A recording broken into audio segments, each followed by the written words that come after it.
Welcome to our presentation. The title of our paper is eHealth Literacy Engages and Empowers Low-Income HIV-Positive Patients, Implications for Health Literacy Practitioners. My name is SURI, and I am an assistant professor at IIIT Delhi, India. I would also like to take a moment to thank my co-authors, Amy Gonzalez, who's associate professor at University of California, Santa Barbara. And I would also like to thank Riya Singh, our undergrad student from Indraprastha Institute of Information Technology, IIIT Delhi. So the background of our study. So if you look at much of the research on eHealth, the findings from this study mostly focus on a stratification perspective. So what is a stratification perspective? At the core of this stratification perspective is the idea that socioeconomic status, which is often measured by education, income, or both, is a significant predictor of internet use for health.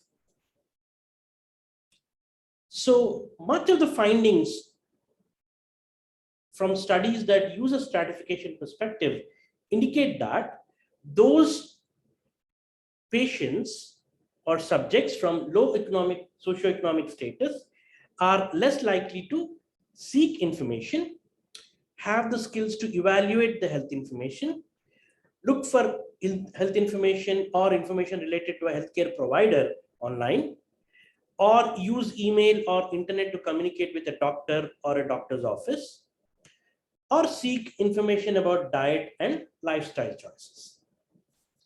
Furthermore, it also generally shows that there is a lack of eHealth use by lower income socioeconomic patients.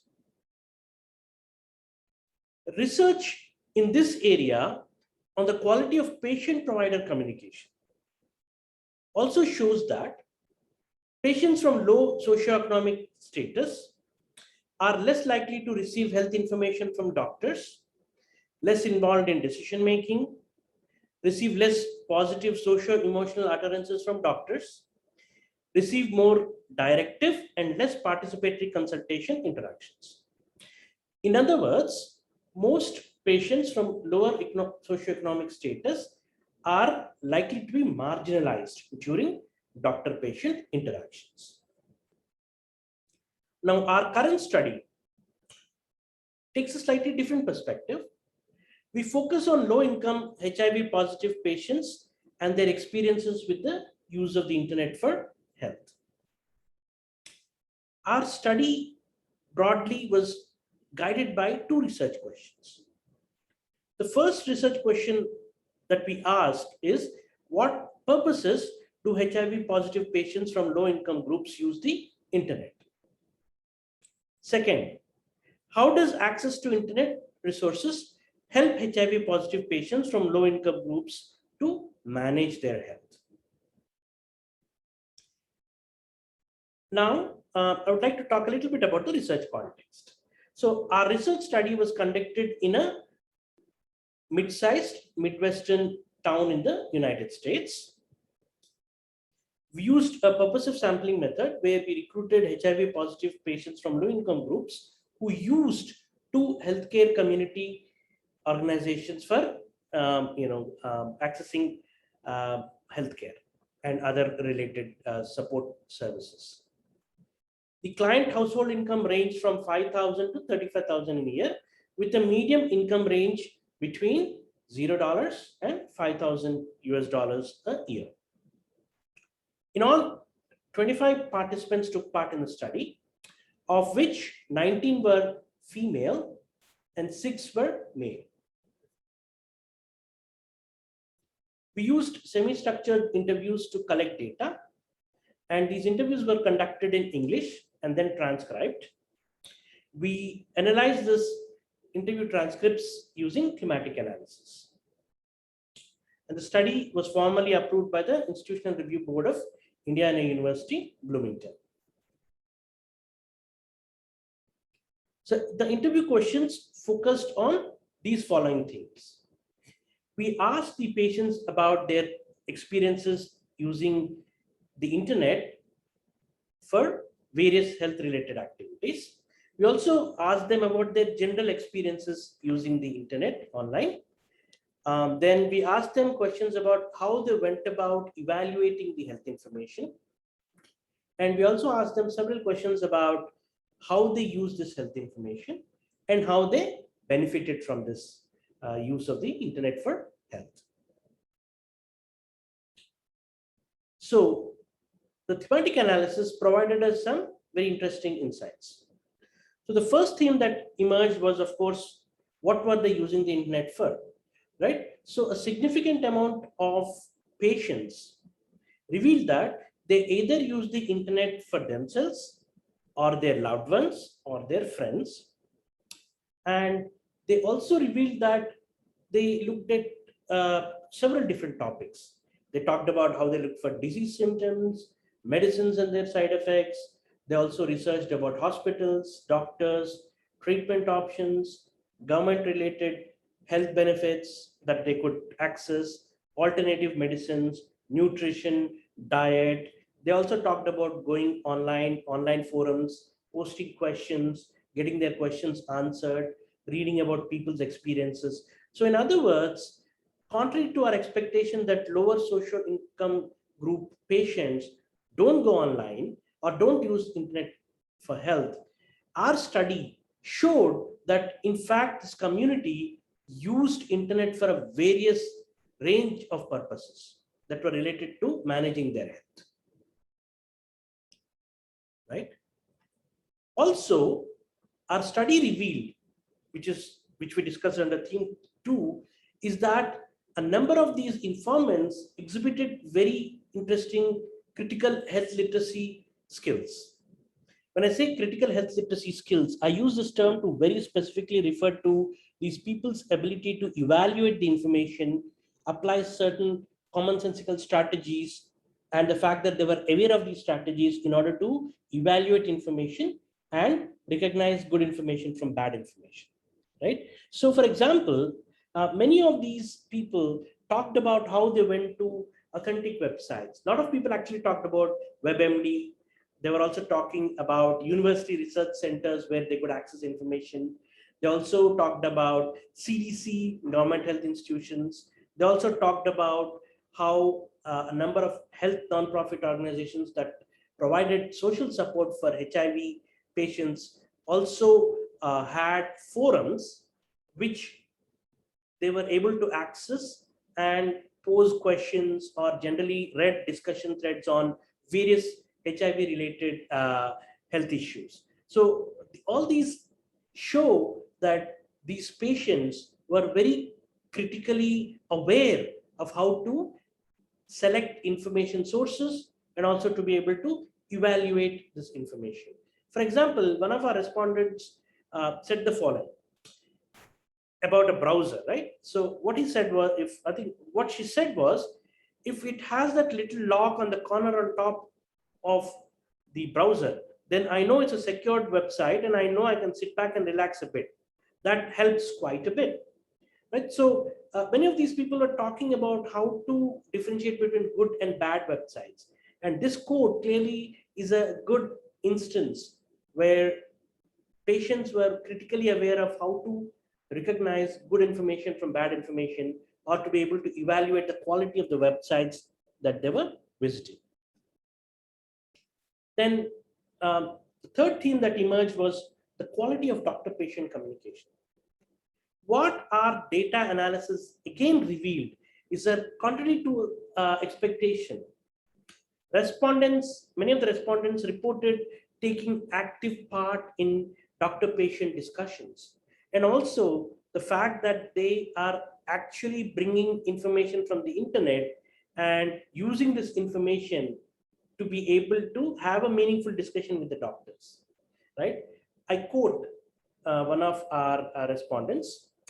I was taking this Zyprexa. I got on the internet and I found out that actually I could have more than what I was being prescribed. And so when I went and talked to my doctor, I said, hey, I looked up on the internet and it said I could have up to this much. And he said, hey, you're right. And so he gave up to that much. So that was very positive. So this is one quote which came from one of our respondents, which clearly showed that patients were able to use the internet not only to gain information, but use this information to take more active part in doctor-patient discussions. The fourth theme that emerged was that related to emotional empowerment. And this is a powerful quote. I'll first try to present the quote and then probably give a little bit of background information on this. So this is what one of our female single mother HIV positive patients said. Incidentally, the daughter was also HIV positive. So when I was first on medication, I was scared because of all these side effects. And actually, I was terrified. But with Google, it had some stories, when you get on Google, stories are a little more terrifying than what you felt, and that others ones are comforting. So basically, she was talking about two different types of information that she found. So I was there to find the comforting ones that was going to get me through the process of taking the medications, starting the medications, staying on the medications, and watching for side effects to see if there was anything harming me. And not only myself, my daughter is also on medication and she was scared. So with the internet on my phone, I was able to Google it and let her know that everything was going to be okay and the side effects are not so bad, right? So if you look at literature, much of it talks about e-health literacy in terms of literacy skills, right? But in our study, we also found the value that patients derive from the internet is not only educational, but it was also emotional empowerment, right? To be able to deal with their emotional status, to be able to deal with their fears, to be able to mitigate their fears by gathering information and educating themselves to not only deal with the practical side of their challenges associated with the disease, but also to be able to manage their emotions, to be able to empower themselves. And this is something that we were particularly interesting that we wanted to foreground in our presentation. So what do all these findings actually mean? What are the implications of this findings?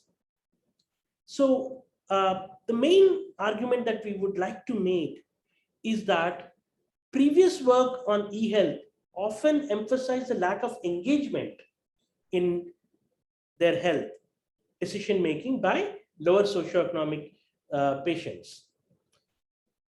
And therefore, there was always this undervaluing of digital resources for this population, right? So the idea was they don't use the internet anyway, so it's never going to be useful for this population. But the results from our study are presenting, bringing new information to light. It's clearly showing that in certain circumstances, even people from lower socioeconomic status are actually more active users of internet for health. They're able to actually use the internet as effectively as people from higher socioeconomic status. So what we would like to foreground is this idea that maybe socioeconomic status is no more an important factor. Perhaps the findings from this study, which reveals the opposite, right? The fact that informants demonstrated that access to internet not only helped them to educate themselves, take charge of their life situations, take part in health decisions, but also to be able to benefit emotion, right? So these various uses of the internet brings us back to the importance of access and accessibility of the internet to this particular lower strata of people, and the potential health benefits that that these vulnerable populations can accrue if only they had better access to internet. So what we kind of present an idea is that of creating an ecology of access by creating a system which is nothing but a body of resources across a social environment that facilitates access to internet and other sources of health information.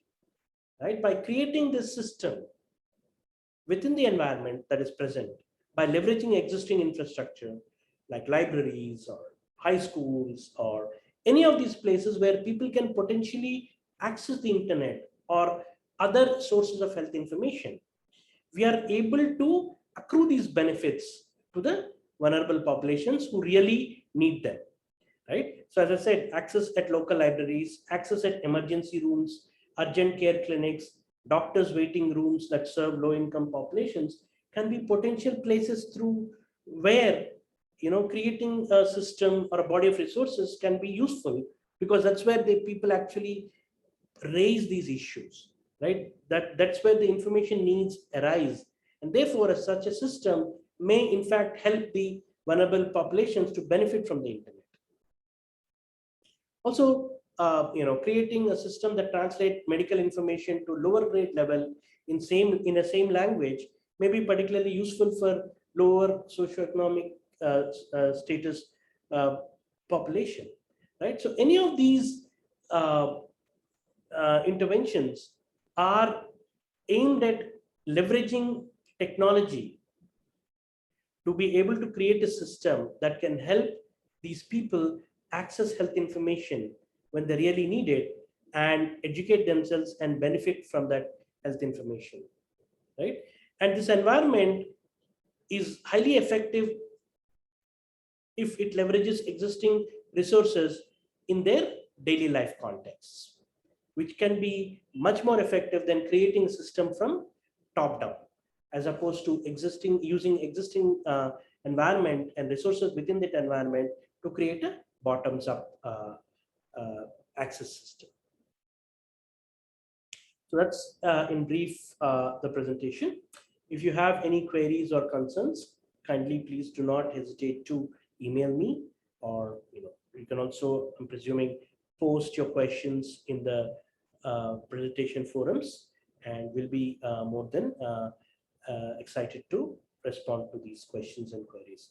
Thank you so much for your time, and we would also like to thank the ECIL conference organizers for kind of creating this virtual environment for us to be able to present our papers.